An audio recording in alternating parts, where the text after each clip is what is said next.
जी अपनी तीनों बेटियों ईशा, मोहिनी और सुहाना की शादी 3 घर जमाई लड़कों के साथ करवा देती है।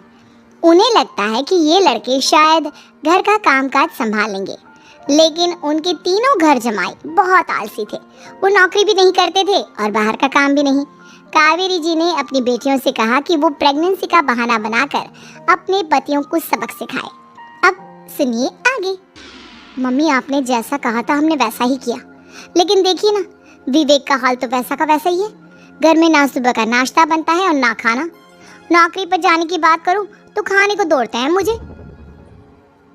हाँ मम्मी, मैंने भी सुमित को कितनी बार कहा कि अगर नौकरी नहीं करनी तो कोई छोटी सी दुकान ही खोल लो। घर का खर्चा कैसे चलेगा?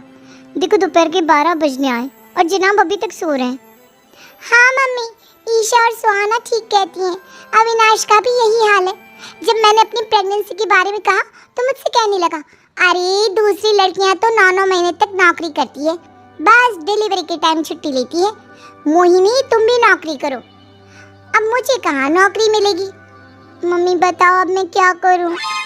हे भगवान, क्या सोचकर घर जमाई दामाद लाई थी मैं कि मेरी बेटियां मेरे पास रहेंगी और खुश रहेंगी, लेकिन इन आलसी दामादों ने तो हमारी जिंदगी को भी प्रॉब्लम में डाल दिया है। मैं तो कहती हूँ मम्मी, हम लोग वापस अपनी जॉब पर जाना शुरू कर देते हैं। बता देते हैं इन लोगों को कि हमने प्रेगनेंसी का बहाना किया है। नहीं नहीं बेटा, ऐसी गलती भी मत करना। अगर तुमने ऐसा किया तो इन तीनों की आदत और ख़राब हो जाएगी। अरे आज नहीं तो कल कभी तो तुम प्रेग्नेंट होगी, तब वापस यही प्रॉब्लम आएगी। तब क्या करोगी तुम तीनों? हाँ मम्मी, आपकी बात तो बिल्कुल सही है। इन लोगों को तो सुधारना ही पड़ेगा। लेकिन कैसे? अपने बच्चों के आने की खबर सुनकर भी इन लोगों पर कोई असर नहीं हो रहा। पैसे कमाने के लिए घर से बाहर निकलना ही नहीं चाहते ये तीनों। अब मेरे दिमाग में एक प्लान आया है। तुम तीनों चिंता मत करो, उन तीनों को बुलाओ, फिर मैं बात करती हूँ। थोड़ी देर बाद कावेरी जी अपने तीनों दामादों को सामने बुलाकर अपनी बात कहना शुरू करती हैं। अविनाश, सुमित और विवेक, देखो बेटा, मैं ना तुम तीनों से बड़ा प्यार करती हूँ, इसीलिए तो तुम्हें घर जमाई बना कर रखा है मैंने। अरे मम्मी जी, सीधे सीधे कहिए ना, क्या बात है? प्यार तो हम भी आपको बहुत करते हैं। अरे मम्मी जी, आपकी इज्जत भी बहुत करते हैं। अरे भाई, आपके जैसी सास और कमाने वाली बीवी सबको मिलती है क्या? हाँ मम्मी, विवेक और सुमित ठीक कह रहे हैं। आपकी बेटी से शादी करके मेरी तो ज़िंदगी ही अच्छी हो गई है। जानती हूँ मैं, और ये भी जानती हूँ कि तुम तीनों अपने अपनी बीवियों से बहुत प्यार करते हो। बेटा, बात ऐसी है कि हमारे कुल गुरु ने कहा है कि प्रेग्नेंट होने के बाद मेरी तीनों बेटियाँ शुरू के 4 महीने हमारे गांव में जाकर रहेगी, जहाँ मेरे चाचा जी रहते हैं। अरे लेकिन क्यों मम्मी, गांव में जाकर रहने की क्या ज़रूरत है इन तीनों को? वो क्या है ना बेटा, हमारे परिवार को एक श्राप है। अगर मेरी बेटियों ने यहाँ पर बच्चा पैदा करने की कोशिश की तो उनके बच्चों को कुछ भी हो सकता है। इसलिए अब से लेकर 4 महीने पूरे होने तक इन्हें गांव वाले घर में रहना पड़ेगा। हाँ तो इसमें प्रॉब्लम क्या है मम्मी जी? हम भी वहाँ जाकर रहेंगे, पिकनिक मनाएंगे। अरे भाई, बीवी जहाँ हम भी वहाँ। हाँ यार, आइडिया तो बहुत अच्छा है। शहर की ज़िंदगी में रह रहकर परेशान हो चुके हैं, अब कुछ दिन गांव में बिताएंगे। तुम लोग समझने की कोशिश क्यों नहीं करते? तुम में से कोई भी वहाँ नहीं जा सकता, और मैं यहाँ रहूँगी ना तुम तीनों के साथ।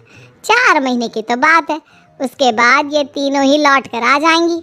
ठीक है मम्मी जी, अब हमारे बच्चों का सवाल है तो ये तो करना ही पड़ेगा। कावेरी अपनी तीनों बेटियों को कुछ दिन के लिए घर से बाहर कहीं दूसरे शहर में रहने के लिए भेज देती है। कुछ दिनों के बाद, अरे मम्मी जी, बहुत दिन से पिज्ज़ा नहीं खाए, मंगवाइए ना। क्या बताऊं बेटा, पहले तो बेटियां खर्चा दे देती थी क्योंकि उनकी नौकरी थी, लेकिन अब तो मेरे पास पैसे ही नहीं बचे। थोड़े बहुत पैसे हैं जो बच्चों की डिलीवरी में काम आएंगे।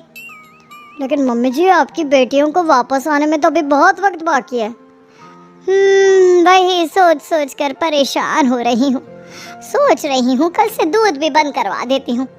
अब दूध वाले को देने के लिए पैसे भी तो नहीं है ना। अरे नहीं नहीं मम्मी जी, अगर दूध भी बंद करवा दोगी तो मुझे चाय कहाँ से मिलेगी? और चाय के बिना मैं तो मर ही जाऊंगा। क्या करूं बेटा, इसके अलावा हमारे पास कोई ऑप्शन नहीं है। मेरे पास पैसे ही नहीं बचे।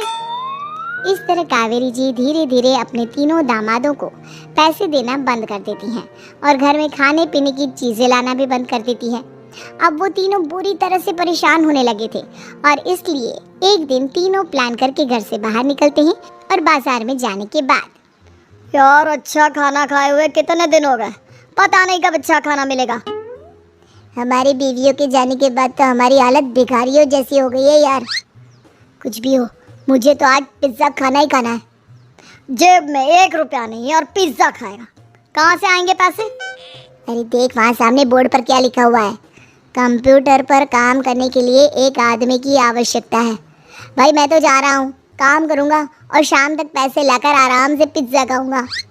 जा जा, तुझे कोई काम नहीं देने वाला, हम तो घर जा रहे हैं। चल भाई सुमित और अविनाश वहाँ से चले जाते हैं और विवेक उस कंप्यूटर शॉप पर सारा दिन काम करके 5,000 रुपये कमा कर घर लौट कर आता है और अपने खाने के लिए अच्छी अच्छी चीज़ें भी लेकर आता है। ये देखकर विवेक और सुमित के दिल में भी कुछ पैसे कमाने की इच्छा जागती है। अरे सुबह सुबह कहाँ चल दी है तुम? मम्मी जी एक बहुत अच्छी जगह मिली है, कंप्यूटर पर काम करने के 5,000 मिले थे कल मुझे। अगर रोज़ काम करूँगा तो पूरे 40,000 की तनख्वाह। अरे वाह, ये तो बहुत अच्छी बात है दामाद जी, आपको जाना ही चाहिए। सुमित और अविनाश विवेक को इस तरह तरक्की करते देखकर परेशान हो जाते हैं और वो दोनों भी काम की तलाश में निकल पड़ते हैं। धीरे धीरे उन दोनों को भी काम मिल जाता है। अब कावेरी के तीनों दामाद छोटी मोटी नौकरी करके अच्छा पैसा कमाने लगे थे। एक दिन कावेरी उन्हें अपने पास बुलाती है। अरे वाह, विवेक 40,000 कमा लेता है, अविनाश 60,000 और सुमित तुम भी 40,000 के आसपास कमा ही लेते हो। कुल मिलाकर तुम अच्छे खासे पैसे कमा रहे हो बेटा। हाँ मम्मी जी, बहुत मज़ा आता है जब महीने के एंड में मोटी रकम हाथ में आती है। पूछिए मत मम्मी जी, घर में रहकर रोटी बना कर और तो जैसा महसूस होने लगा था मुझे तो। हाँ बेटा, तुम तीनों की बात तो बिल्कुल ठीक है और जानते हो अब तुम तीनों की पत्नियां भी वापस लौट कर आने वाली है। लेकिन मम्मी जी अभी तो उन्हें गए सिर्फ 2 महीने हुए हैं, आपने तो कहा था वो 4 महीने के बाद लौट कर आएंगी।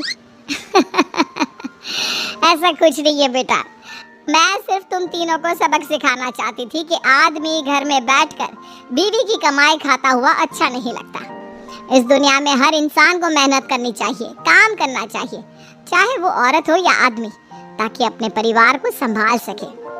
कावेरी की बात सुनकर उन तीनों को अपनी गलती का एहसास होता है और कावेरी उन्हें सच बता देती है कि ईशा, सुहाना और मोहिनी शहर में ही कहीं दूसरी जगह रह रहे थे। शाम के वक्त उन तीनों की पत्नियां लौट कर आ जाती है और कावेरी जी का परिवार